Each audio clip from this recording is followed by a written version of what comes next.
Kita semua sepakat kalau ada pejabat mengatakan kita krisis karena masalah perang dagang Amerika-China, artinya adalah kita bukan negara berdaulat karena sudah tahu terjadi perang dagang sejak tahun 2017. Tetap kita tidak punya rencana kontingensinya atau cara mengcounternya. Itu kita sepakat ya, kalau saat ini kita lemah dari sisi ekonomi. Lalu kita semua tahu harga dolar di awal pemerintahan SBY 2009 harganya adalah 11.500 dan sempat menguat ke 8.500 di tahun 2010-2012. Lalu melemah lagi hingga 12.400 di tahun 2014. Lalu di zaman kabinet kerja awal 12.400 nilai dolar terhadap rupiah melemah ke 14.200 hingga saat ini. Dan di tahun 2019 ini yang jadi pertanyaan, apakah di tahun 2024 pada saat serah terima pemerintahan baru harga dolar berapa? 11.000 kah atau 17.000 kah? Lalu hutang di tahun 2014 ke 2019 kita semua tahu hutangnya berapa naiknya. Lalu di tahun 2024 kira-kira hutang lunas atau nambah lagi besar? Selama 10 tahun di bawah pemerintahan SBY, hutang Indonesia naik 1.300 triliun rupiah, dan di zaman kabinet kerja dalam 4 tahun saja hutang Indonesia nambah 1.800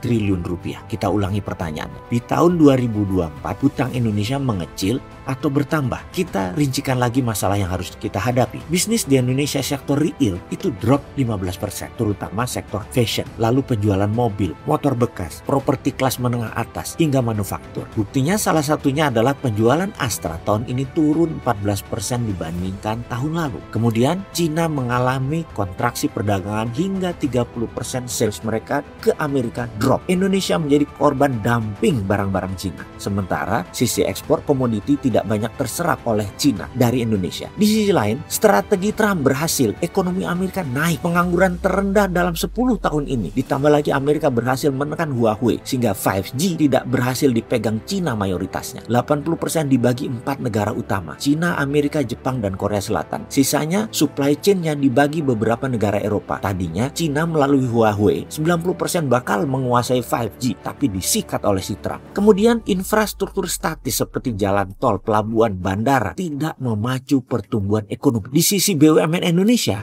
yang bergerak di bidang infrastruktur juga anomali. Banyak kerjaan tetapi mengalami kerugian keuangan dengan hutang yang sangat besar karena jalan-jalan tol yang dibangun BUMN banyak yang sepi sehingga operasionalnya sangat rugi. Ramenya lebaran saja. Lalu bagaimana solusinya? Bagaimana supaya tidak terkena resesi? Saya memilih menengok sebentar di tahun 1861 di mana penduduk Amerika saat itu masih 31 juta. Lalu dalam kurun 30 tahun naik menjadi 62 juta. Bahkan di tahun 1910 mencapai 92 juta. Kenapa bisa naik segitu cepat? Apakah karena angka kelahiran? Bukan. Karena terjadi migrasi besar-besaran dari Eropa. Dari tahun 1860 ke 1890, imigran Jerman ada 4 juta. Imigran Scotland ada 3 juta. Imigran Italia ada 3 juta. Dan berbagai negara Eropa lain masuk, terutama Eropa Barat. Baru tahun 1900 Eropa Timur baru mulai masuk dan puncaknya sebelum Perang Dunia Kedua. Ini poinnya. Mengapa mereka pindah? Saya singkat info sejarahnya. Karena di Eropa para raja, landlord, plutokrasi melarang kaum di luar bangsawan untuk kaya. Melarang semua manusia itu untuk sejahtera. Maka yang pindah kebanyakan adalah para inventor, para entrepreneur, orang-orang kreatif. Di Amerika semua orang boleh menciptakan apapun tanpa larangan. Dulu-duluan saja mengklaim hak paten. Anything possible in America. The home of the